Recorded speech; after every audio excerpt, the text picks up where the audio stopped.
one of the key areas that it's necessary to address if you're going to really try and strive towards equality, Taoiseach, is in the area of education. And I want to put it to you to continue certain points I was making earlier on, but just to focus them a little bit more, that the issue of fees is becoming increasingly a major barrier to equality to access to education. And I think that is bad, not just for the people who have financial impediments put in front of them in terms of accessing higher education, but it's bad for our society because we're not going to get the talented, qualified professionals in key areas that we need if we continue to make life very difficult for them financially because of fees. So I mentioned the graduate entry medicine people earlier, which is particularly where people from less well-off backgrounds have the potential to access medical training and to become doctors. But what they tell me is they are paying €15,000 in fees a year. So by the end of their training, along with their costs of living, they come out having qualified with a debt of in excess of €100,000. And by the way, they can only get a loan from one bank, the Bank of Ireland.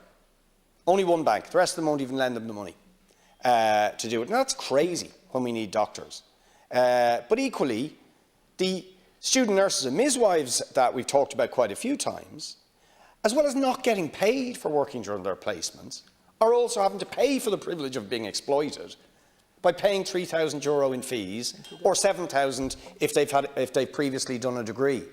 This is madness from the point of view of access and equality of access to key areas of education where we need those qualified people.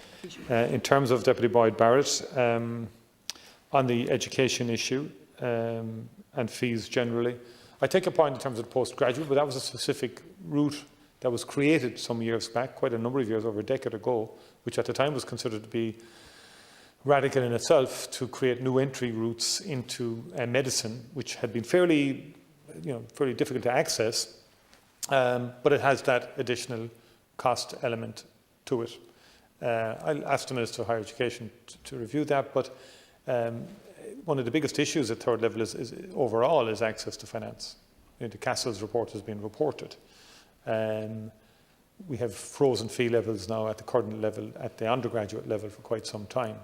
Postgrad has gone up a bit too much. We gave additional supports in this budget for postgrads, particularly those who would be facilitated with grants and so on.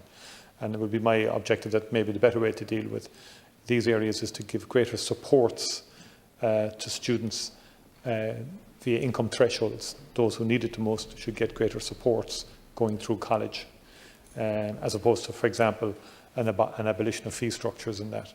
I actually would prefer that we would support the colleges in the first instance, and we try and give additional funding to the colleges, core funding to the colleges, because they need it to provide quality education. We give further supports for inclusion in third level education, particularly for around disabilities and around disadvantaged, which we provided additional funds this year in the budget for both of those categories. And also then that we would provide funding in terms of the broader SUSI grant structure for students for whom education is too much of a financial burden.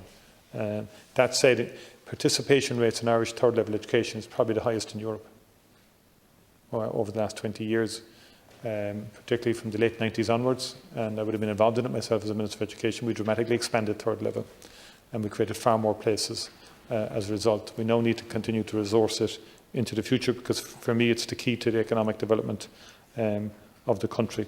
But I will have ask the Minister for Higher Education to examine the medical graduate entry programme.